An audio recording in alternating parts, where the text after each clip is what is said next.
This is DJ Lux. DJ Bricks. And DJ That Girl. And we are here with Daryaan McLeod, University of the District of Columbia graduate and founder of Kweli Counseling. Hi, thank you guys for having me. Thank you so much for joining us. This is our first B-Lab podcast filmed in front of a live studio audience, and we just had a really wonderful conversation with our DJs and junior producers about mental health and about coping and counseling. So can you tell us a little bit about how you got started and like what that looks like for you? Okay. I am a daddy's girl. I am the biggest daddy's girl. And so growing up, I knew that my dad had had some experiences. He grew up uptown that kind of impacted him. And so having that knowledge and then being introduced to a show on UPN, you guys, UPN is, okay. There was a show on UPN about a therapist. And I realized the work that she did would help my dad. And I was like, I'm going to be a therapist. And that's legit how I got started. To be a therapist, you have to get your bachelor's in psychology, your master's in mental health, and then you have to do kind of like a residency. And so did the things, and here we are. Do either of y'all have any questions? I don't have any questions, but, well, yes, I do. So, like, are you helping your dad with, like, any of your, like, therapist skills or whatever? Yeah, I like to think so. But also him watching me do the work that I've done, he's actually gone to therapy on his own with a therapist outside of myself. Yeah, and on the topic of therapy, I had a question because therapy can feel very rigid and very medical for a lot of people. So how does the technique of tapping differ from that? First, like, explain it to our audience, and then, like, how does that differ from traditional therapy? Okay. So tapping or EFT is the practice of incorporating your body into your mental work. I think the idea of therapy being rigid is connected to, I want to say, like, the Sigmund Freuds and just the older school of psychology. A lot of us are doing the work now to be culturally competent.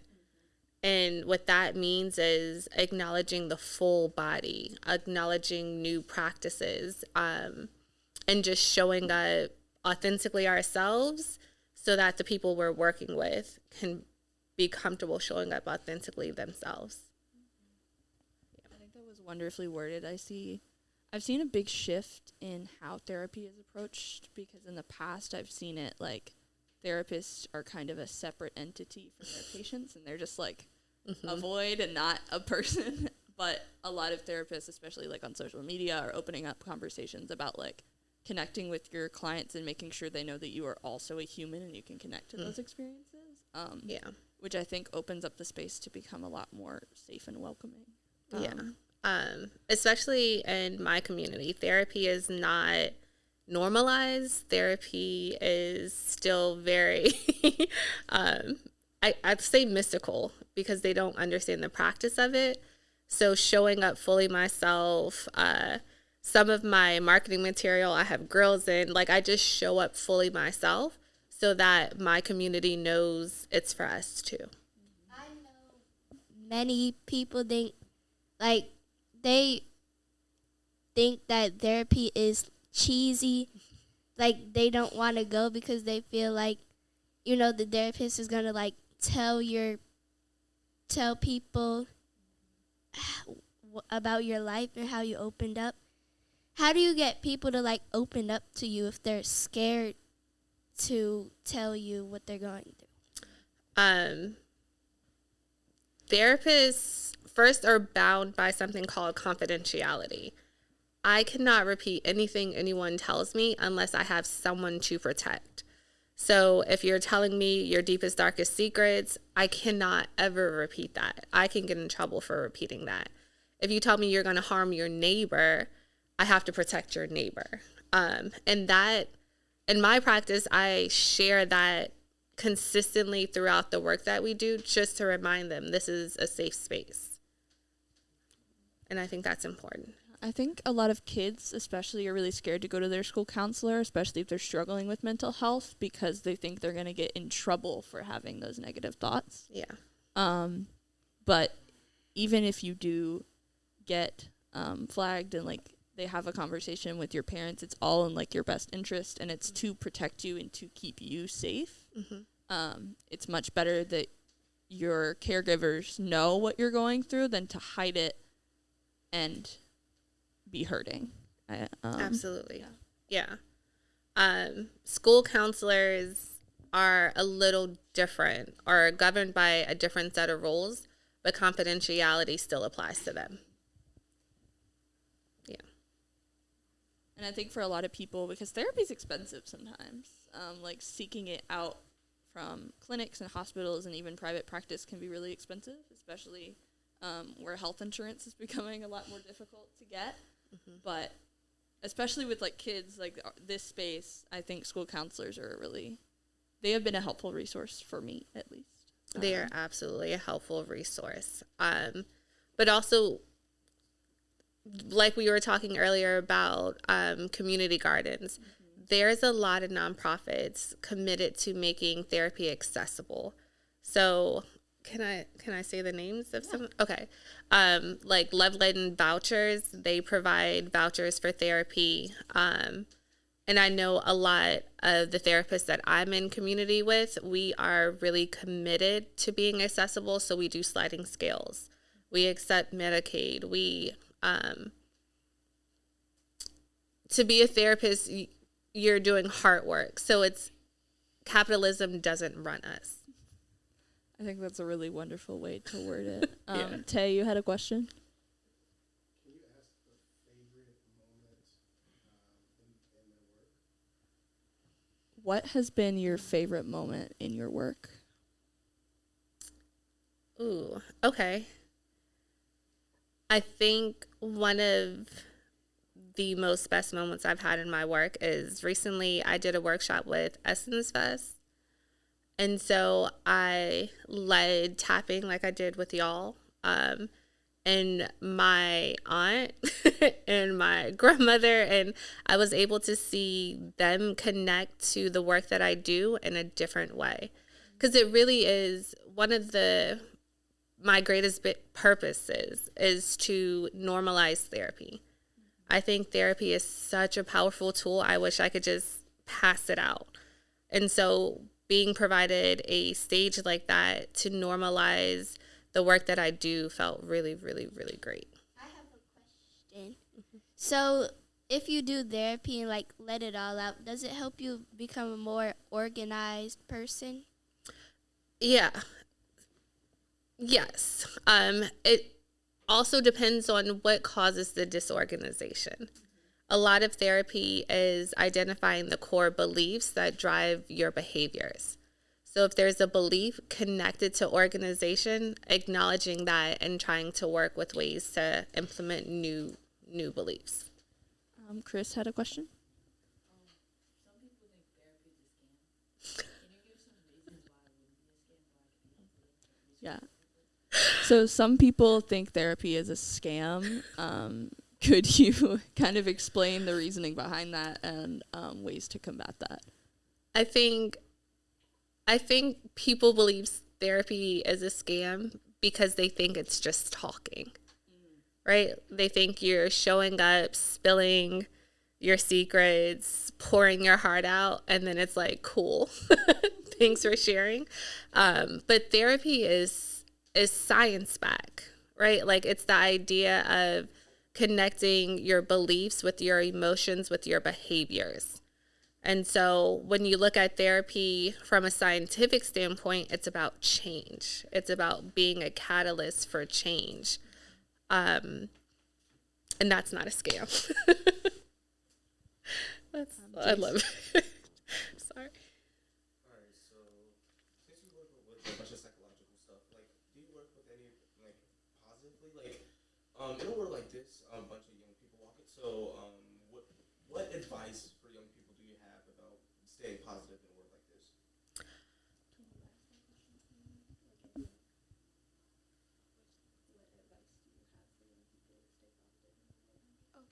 What advice do you have for young people in a world like this? I don't want to push staying positive. I want to connect with empowerment in the midst of the turmoil. What we're seeing in this world is unfair. Y'all should not be experiencing this. Middle school, high school, none of it should feel like this. And it hurts that it does. And so my advice would be to own your experience, express your feelings, and stay grounded in your purpose. You will outlast these 4 years. You will outlast all the things if you stay committed to yourself and to the goals that you have. I had kind of a follow-up question because we've been talking about like specifically with youth. As a therapist, do you work with mostly adults or mostly kids, and like how does that differ? Before I started Kweli Counseling, I was a school counselor. And that was the most I've worked with youth. Now in my practice, I work with families that include youth. And I like to do things like this.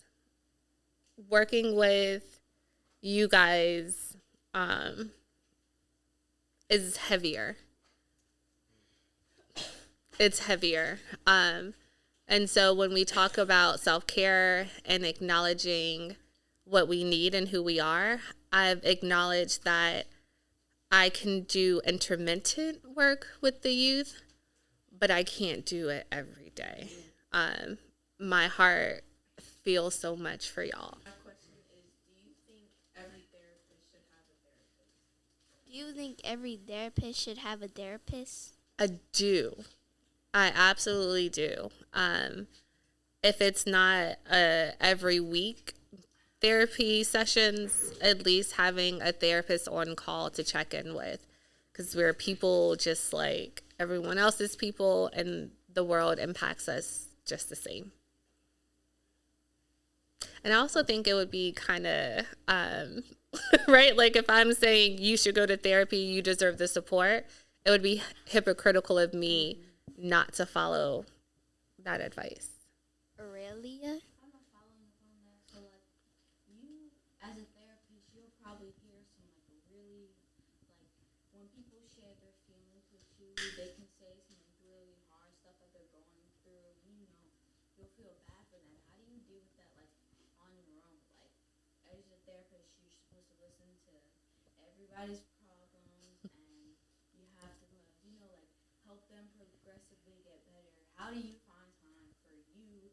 Like, because you're talking about all these people's problems. I feel like sometimes when, like, people worry, like, not worry, but when people take care of everyone, then they sometimes don't have time to take care of themselves. How do you do that? Yeah. So, when people... Wait, can you say that again? When people share their feelings with you, how do you find a way to deal with, not deal with, but like help them and help yourself at the same time?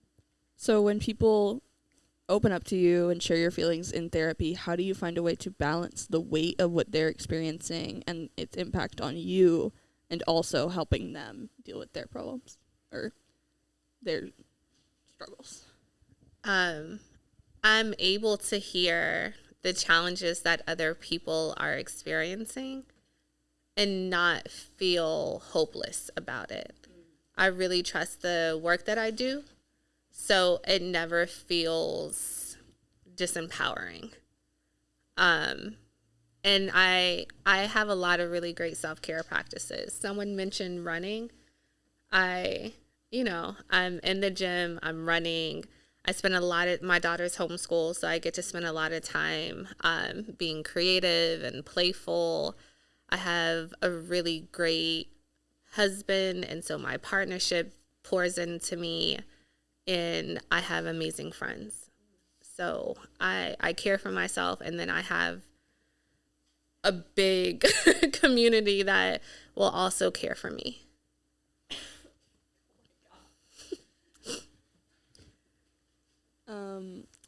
Donald, what was your question?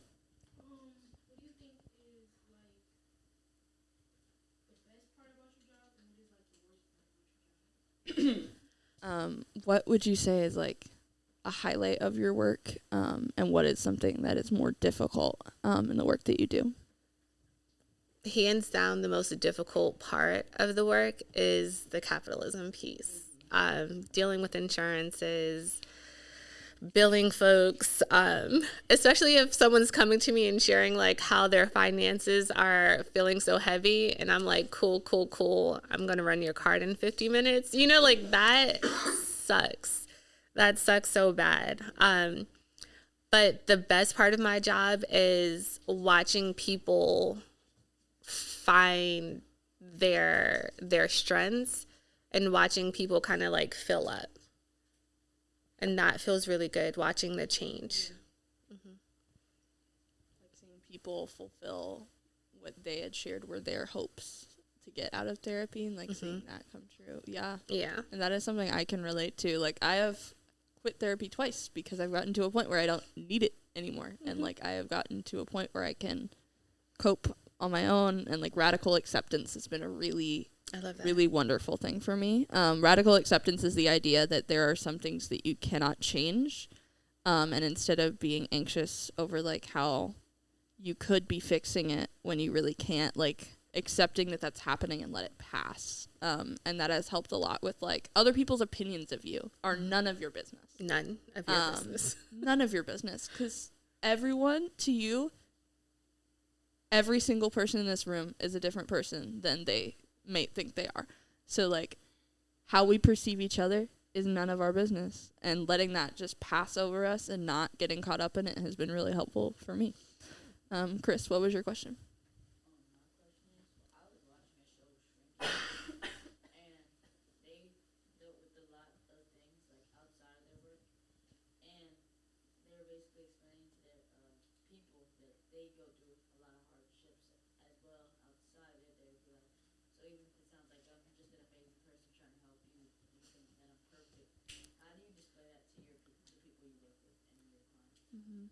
So how do you open up to your clients in a way that shows them that you are there as like a fellow human to support them? Yeah, I think what's been helpful is sharing some feelings, right? Like when the election came back, and people were coming expressing fear or anger or frustration, just validating those feelings. Like, yeah, I'm absolutely scared too. Or my generation, Beyonce is a really big deal.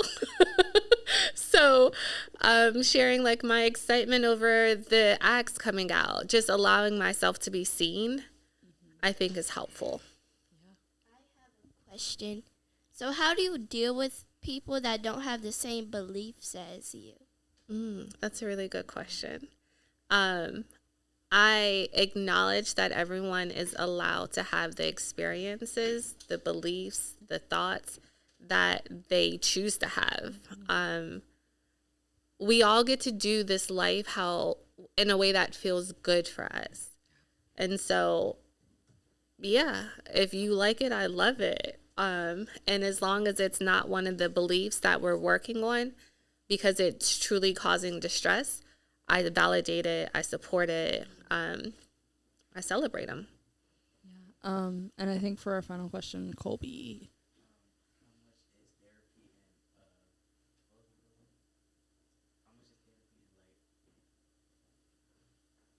Like, how much does it cost? Therapy can be really hard for people to approach because they're scared of the impact it might have on their finances. So how can people find accessible therapy? There are places like Open Path Collective that if a therapist is on that site, they're committed to providing sliding scale. So therapy could cost as little as $25 or as much as $125. On top of that, most Medicare plans cover the full cost of therapy. Insurances typically have like a $15 copay, but therapists like me, I'll waive your copay if I know, there are a lot of us that are really committed to doing the work in spite of money, or money shouldn't be a barrier to getting the support. And a lot of us believe that. Thank you so much for coming to speak with us today. This has been, hold on. This is why we don't record live. Thank you so much for coming to speak with us today. The workshop earlier in this conversation has been really, really beautiful and really impactful, at least for me. And I think it has definitely opened up a conversation. I would hope for a lot of the people in this space and the people watching to kind of approach therapy in a way that they might not have before. So thank you so much again for being with us here today. Thank you. I've really enjoyed this conversation. There's a lot of talk about how this generation is so different. Mm-hmm. And so seeing y'all in action has been so heartwarming. Thank you. Thank you so much for having me.